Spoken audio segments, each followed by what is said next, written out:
Le vieil Ilyushin a bien du mal à s'élever au-dessus de la piste de terre battue. Il rebondit 2 ou 3 fois avant de pouvoir dominer les collines vertes qui nous entourent. Je ferme un instant les yeux. Me voici enfin en Mongolie, au cœur de mes rêves d'immensité, au pays des yourtes blanches et des lutteurs farouches, sur les terres du grand empire nomade de Gengis Khan, sous le ciel infini.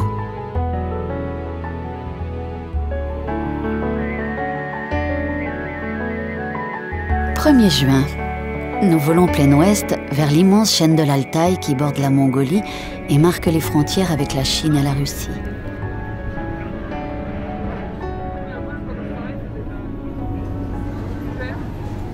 Ce n'est pas mon premier voyage avec Louis-Marie Blanchard.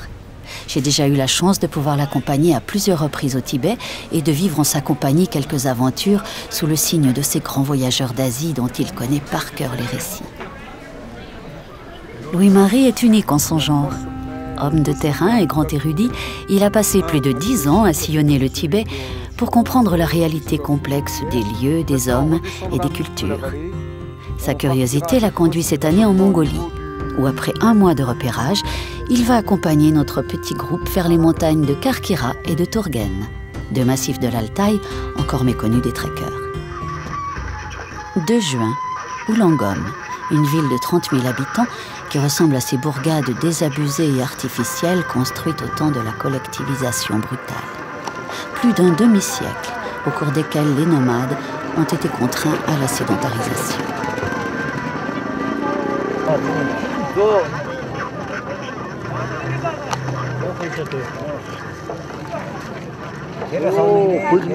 La journée s'annonce bien remplie. Il va falloir acheter des compléments de vivres pour 2 semaines.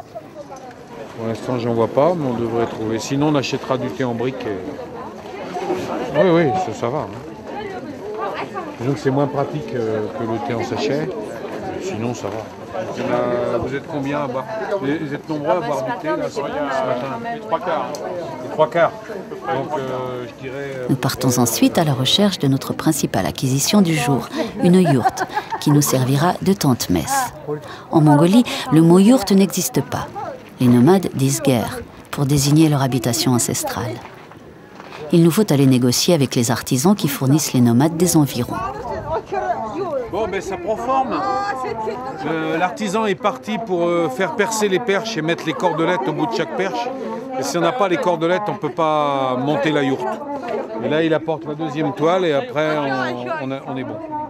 Heureusement, notre traducteur Bill Goon a trouvé un artisan qui peut réunir tous les éléments et préparer notre futur Home Sweet Home pour pouvoir partir en trek dès demain matin.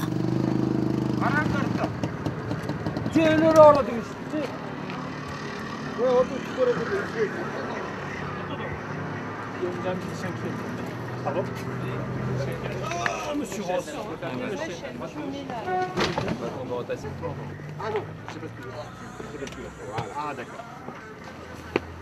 Une demi-heure de bus brinque-ballant suffit pour nous conduire à l'entrée de la vallée de Karkira.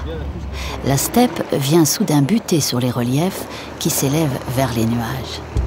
Au bout de la piste, nous arrivons en même temps que notre caravane de chameaux de Bactriane. 3 chameliers nous accompagneront. C'est la première fois qu'ils voyagent ainsi avec des trekkers. Ils sont éleveurs et connaissent par cœur ces montagnes où ils séjournent l'hiver et l'été. Les charges ont été rapidement installées sur les chameaux, un peu loqueteux à cause de l'épaisse laine d'hiver qu'ils perdent en paquets.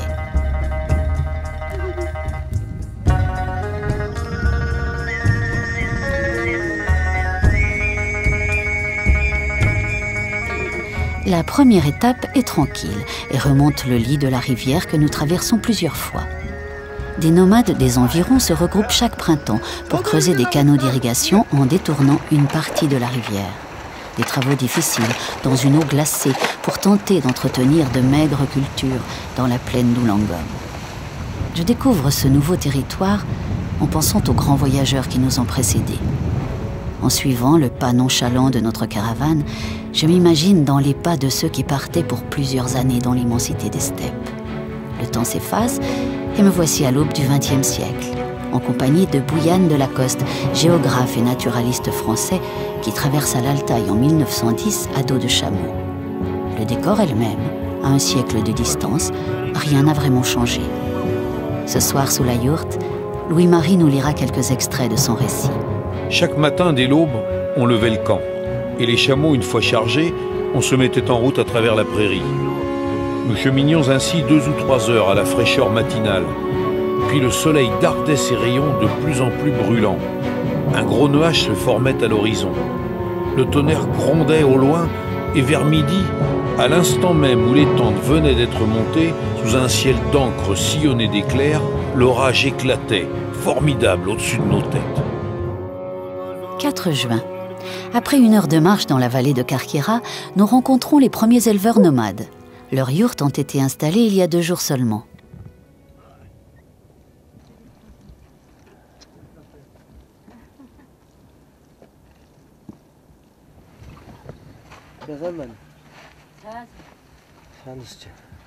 Comme partout en Mongolie, ils nous accueillent chaleureusement et nous offrent le thé salé ainsi que l'ayrak, le lait de jument fermenté.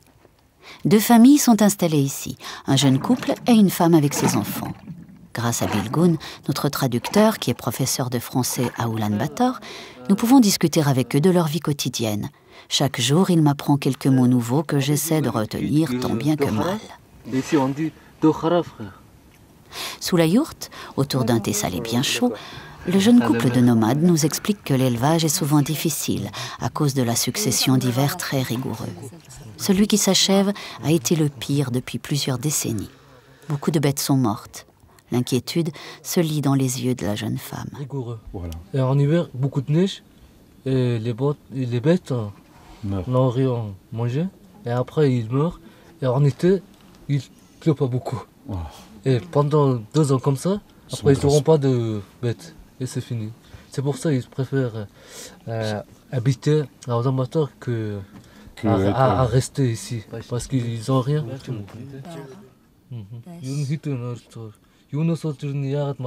À l'époque communiste, il y avait beaucoup de gens qui avaient abandonné l'élevage et qui avaient perdu les vraies techniques ancestrales d'élevage. Et beaucoup se sont remis éleveurs sans aucune expérience. Et quand ils n'ont pas notamment l'appui des anciens, qui souvent leur permettent de passer le mauvais cap avec l'expérience qu'ils ont acquise au cours de plusieurs générations, mais quand il s'agit de jeunes éleveurs qui ont peu d'expérience, en un rien de temps, ils perdent tout. Et il y a beaucoup comme ça de jeunes qui ont voulu se remettre à l'élevage et qui ont tout perdu en l'espace de quelques années.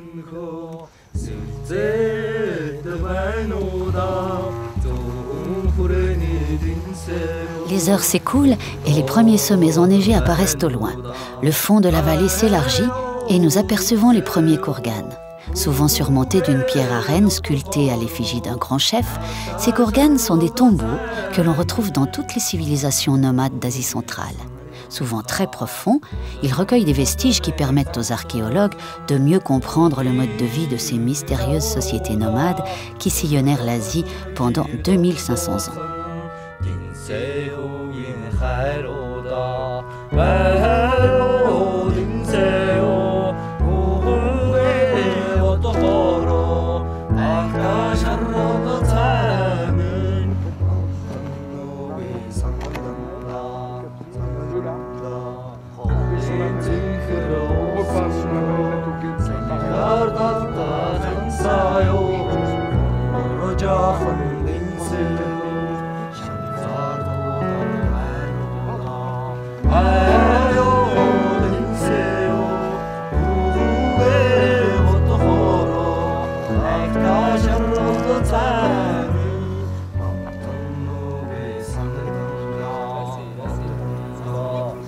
Henri.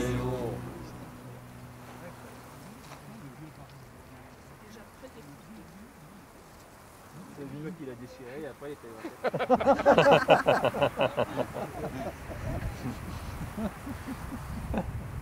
là-bas.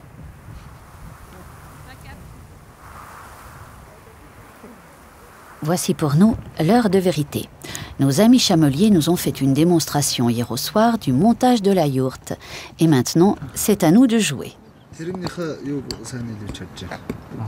Parce qu'il y a une méthode de relier les murs. Et en fait, les Français ont bien appris cette méthode.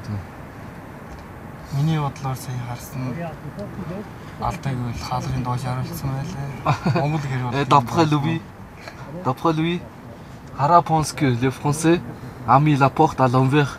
Normalement, il faut faire comme ça à l'envers. C'est impossible pour nous mettre une porte à l'inverse.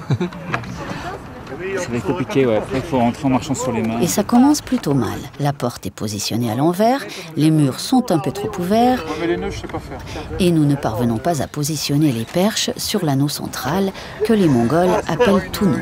Ouais, prochaine, on prend une tente, un truc avec un mât au milieu, vachement bien, une toile, on tire sur les côtés, on plante les piquets, c'est fini. La hauteur des murs assemblés est vraiment le point crucial du montage. S'ils sont trop hauts, le cercle de la yourte est trop petit et les perches ne peuvent pas être mises en place. Si les murs sont trop bas, les perches tombent. Après 2 heures de travail, nous sommes contraints d'appeler à l'aide nos vaillants chameliers qui rient sous cap de notre maladresse. Mais je sens bien que derrière leur ironie, ils sont assez fiers de notre obstination à vouloir jouer les nomades amateurs.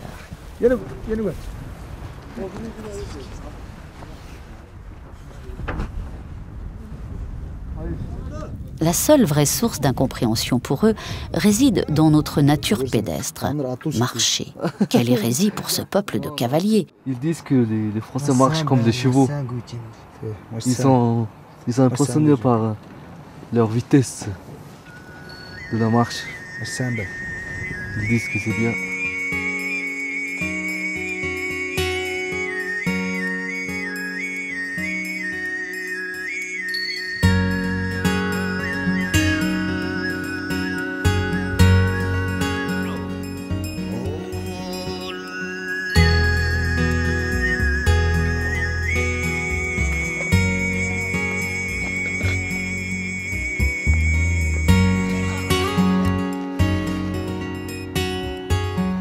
Ce matin, 5 degrés dans la tente, mais bon, ça va, le soleil est là.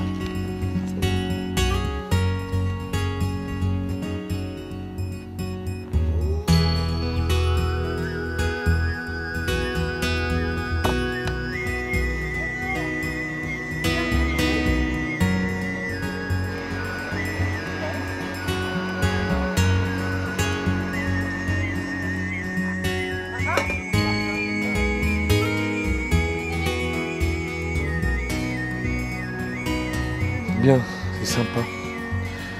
On va pouvoir faire une belle balade aujourd'hui. 5 juin. Le trek prend son allure de croisière, avec chaque jour son lot de gués à traverser. Le jeu consiste alors à éviter au maximum de se déchausser. Les grosses pierres sont souvent le théâtre de quelques équilibres incertains, dont l'issue est parfois fraîche et humide. Plusieurs fois par jour, nous devons nous plier aux contraintes du bain glacé, avec de l'eau parfois jusqu'à mi-cuisse. Énième passage de gué. On ne peut plus.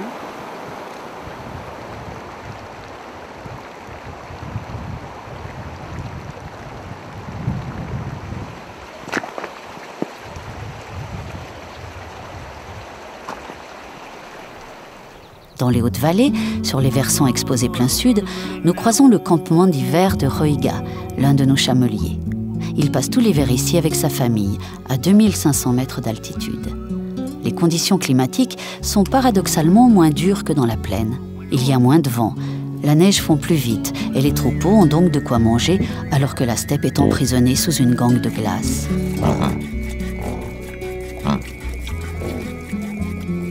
Les nomades mongols passent le printemps et l'automne dans la plaine. Ils remontent l'été et se déplacent sur 2 ou 3 campements en fonction de l'état des pâturages. Ils remontent également l'hiver dans un campement spécialement aménagé où ils se chauffent à l'aide de la bouse séchée qu'ils nomment argol.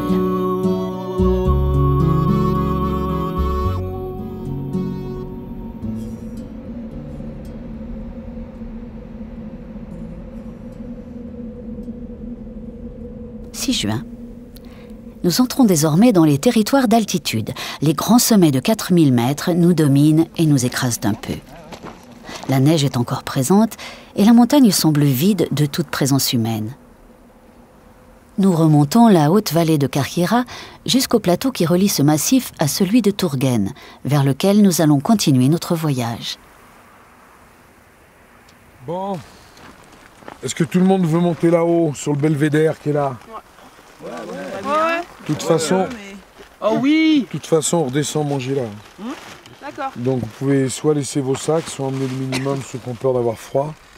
On peut laisser des Et choses puis alors. on descendra casser la croûte ici.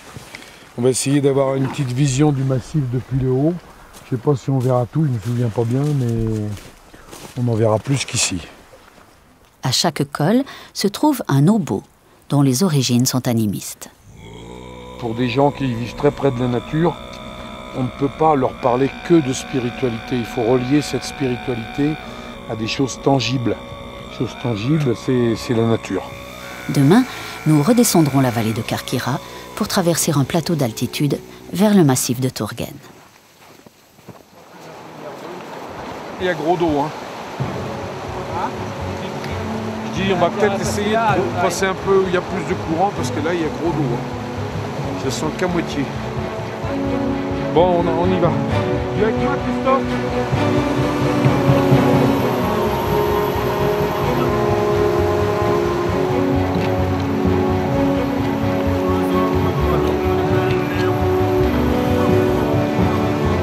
On va espérer que tout le monde finisse de traverser sans que personne passe à l'eau, ce serait quand même un peu embêtant. Parce que là, le glacier est juste au-dessus et l'eau, elle est vraiment froide.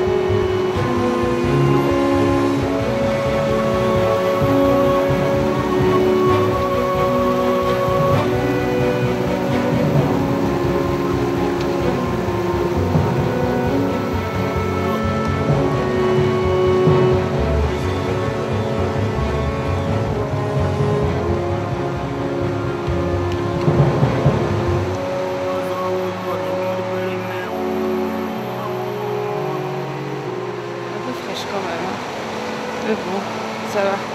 On va avoir les pieds brûlants. C'est bon.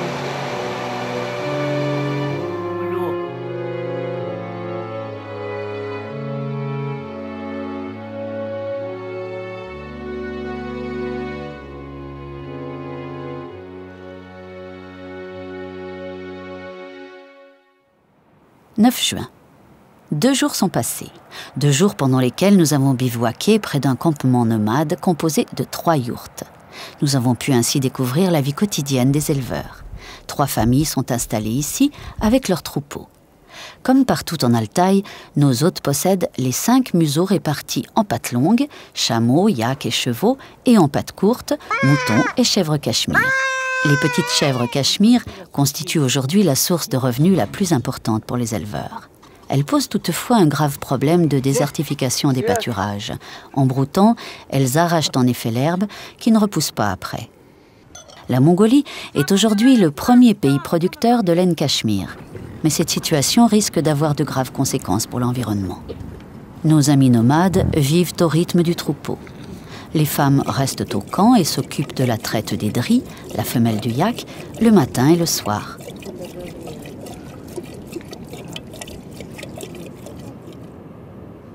Chaque matin après la traite, elles font des offrandes du premier lait et du premier thé à la nature. Ces pratiques, héritées du chamanisme, sont essentielles dans la culture nomade, tout comme sont essentielles les règles de vie à l'intérieur de la yourte. Son espace est perçu par les Mongols comme une réduction symbolique de l'univers. Au centre, les piliers relient la terre et le ciel et forment avec l'anneau central un axe cosmique que les Mongols définissent comme la voie de grande circulation. Le nombre de 81 perches est également symbolique. Il est multiple du chiffre 3, qui est sacré dans le chamanisme. L'intérieur est régi par des lois strictes qu'il est important de connaître afin de ne pas devenir un visiteur indélicat. Il faut tout d'abord se déchausser avant de rentrer, ne jamais franchir l'espace entre les 2 piliers centraux, ne jamais enjamber un bol de thé ou de la nourriture et toujours recevoir ce qu'on nous offre de la main droite. Enfin, il ne faut rien jeter dans le foyer, qui est la partie la plus sacrée de la yourte. Les Mongols sont très attentifs au respect des actes qui peuvent porter atteinte à l'harmonie familiale. Toutefois, les nomades savent se montrer aussi indulgents et tolérants que généreux dans leur accueil.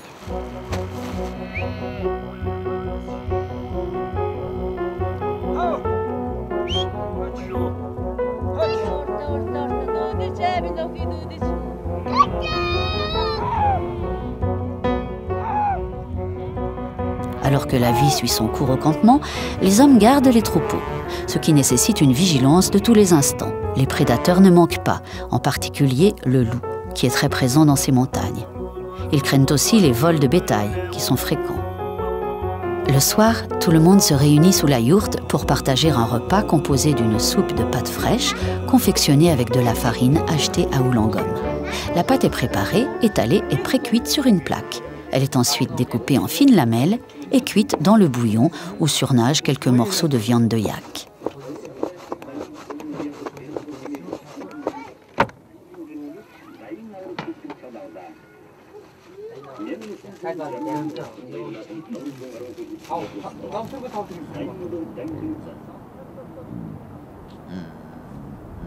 Comme un paradoxe moderniste dans cet univers intemporel, les nomades qui nous accueillent sont équipés d'un capteur solaire pour la journée, doublé d'un groupe électrogène pour le soir. Ils peuvent ainsi être confortablement éclairés et regarder des DVD de leur spectacle favori, le Bor, la légendaire lutte mongole.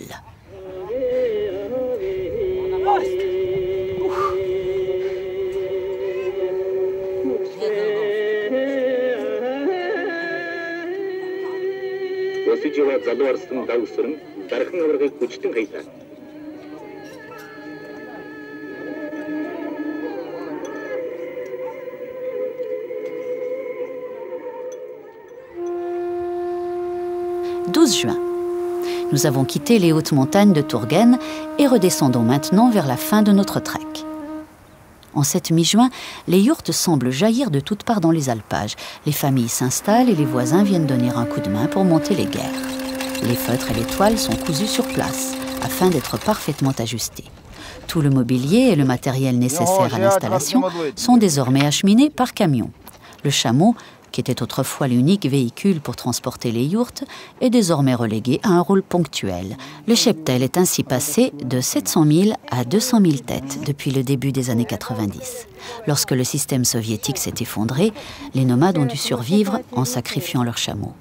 La faillite du collectivisme a ainsi entraîné un retour à la vie pastorale et à une économie de subsistance.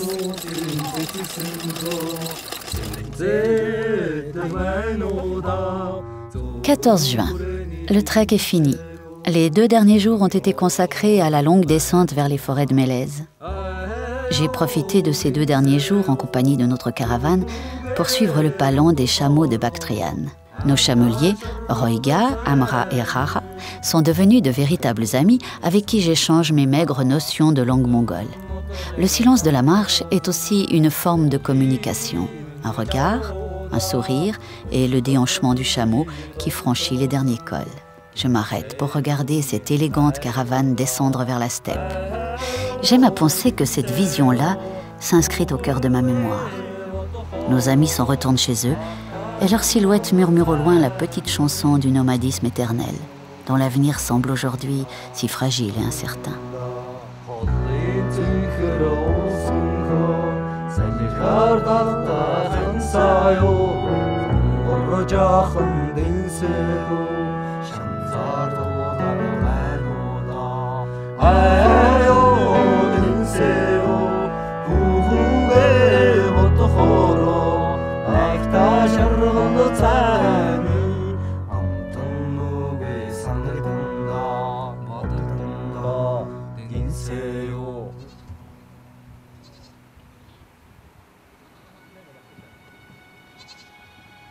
Au bout de notre route, il y a les ruines d'un ancien monastère bouddhiste. Autrefois, un homme sur 3 était dans les ordres. Mais dans les années 30, la révolution communiste a détruit tous les monastères et massacré la plupart des moines. Les 300 qui vivaient ici ont été assassinés et leur monastère détruit à coups de canon, sans aucune pitié pour les moines. Les habitants ont recueilli leurs dépouilles pour les enterrer dans un grand kurgan en suivant le rite ancestral. 20h, un coup de feu m'a fait sursauter. Je suis sortie de ma tente pour apercevoir un véhicule qui descendait vers notre camp à vive allure. Le chef de la police locale, accompagné de 2 éleveurs, venait exhiber fièrement un loup fraîchement abattu. L'animal est encore chaud. Tuer un loup ici est une vraie fête. Nous leur offrons quelques polaroïdes et ils repartent tout contents, nous laissant un peu troublés par cette visite incongrue.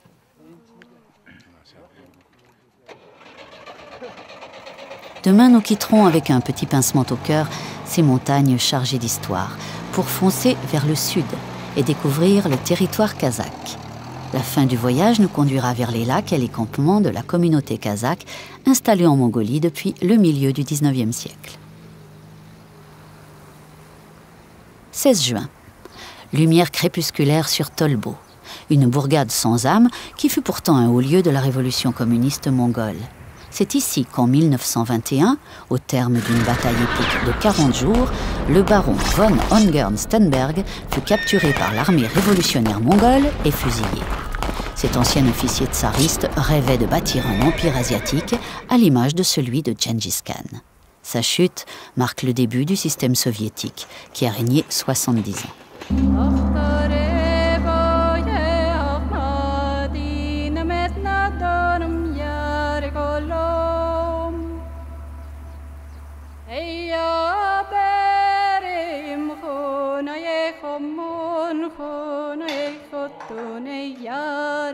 Aujourd'hui, Tolbo sert surtout de refuge d'hiver pour les nomades kazakhs. Dans l'unique boutique, près de la mosquée, les rayons affichent une frugalité digne des anciens magasins d'État soviétiques. Louis-Marie achète les dernières boîtes de légumes cuisinés. Nous dormons dans un petit gîte où la cuisinière locale réussit un petit miracle culinaire en nous offrant d'incroyables moumous, les fameux raviolis tibétains dont le fumet habitera notre refuge pour toute la nuit. La communauté kazakh s'est installée dans la partie désertique de l'Altaï après avoir fui la colonisation russe au XIXe siècle. Les Kazakhs sont musulmans, parlent leur propre langue et ont maintenu un mode de vie traditionnel basé sur l'élevage.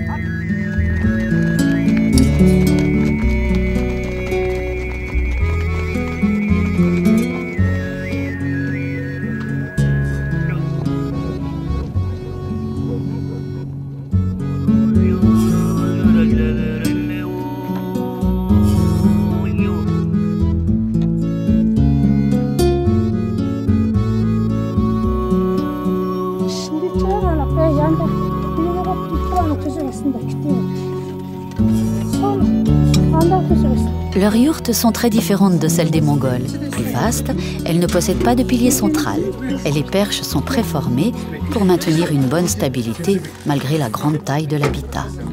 L'intérieur est richement décoré de tentures brodées. Comme à chaque rencontre au cours de ce voyage, nous sommes accueillis avec une grande hospitalité. Ils acceptent très volontiers d'être photographiés en échange de polaroïdes qu'ils afficheront fièrement à la place d'honneur auprès des nombreux clichés familiaux.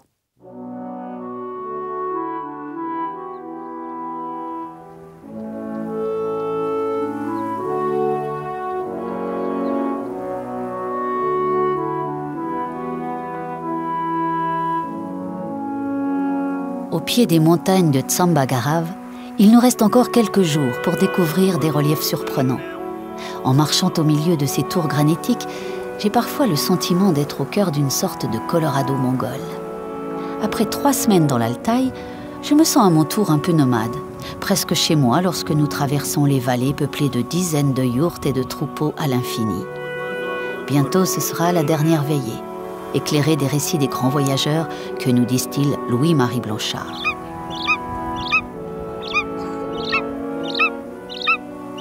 À l'heure de quitter cette terre si émouvante, je camoufle ma nostalgie naissante dans les mots si justes d'Évariste Huc qui traversa ces espaces au milieu du XIXe siècle. On rencontre parfois dans la Tartarie des plaines plus animées qu'à l'ordinaire. C'est lorsque la beauté des eaux et des pâturages y attire plusieurs familles. On voit alors s'élever de toutes parts des tentes de diverses grosseurs, semblables à des ballons gonflés par le gaz et déjà prêts à s'élever dans les airs. Les enfants, le dos surmonté d'une hotte, courent çà et là dans les environs à la recherche des argoles qu'ils vont amonceler tout alentour de la tente. Les matrones donnent la chasse aux jeunes veaux, font bouillir le thé au grand air ou préparent le laitage, tandis que les hommes montés sur des chevaux fougueux et armés d'une longue perche galopent dans tous les sens pour diriger dans les bons pâturages les grands troupeaux qu'on voit se mouvoir et ondoyer dans le lointain, comme les flots de la mer. Toutefois, ces tableaux si animés disparaissent souvent tout à coup et on ne rencontre plus rien de ce qui naguère était si plein de vie. Hommes, tentes, troupeau, tout semble s'être brusquement évanoui. On aperçoit seulement dans le désert des cendres amoncelées, des foyers mal éteints, quelques ossements que se disputent les oiseaux de proie, seul vestige qui annonce que le nomade est, la veille, passé par là. Et si on demande la raison de ces migrations subites, il n'y en a pas d'autre que celle-ci. Les animaux avaient dévoré l'herbe qui recouvrait le sol. Le chef a donc donné le signal du départ et tous ses pasteurs ont plié leurs tentes. Ils ont poussé devant eux leurs troupeaux et sont allés chercher ailleurs, n'importe où, de nouveaux et plus frais pâturages.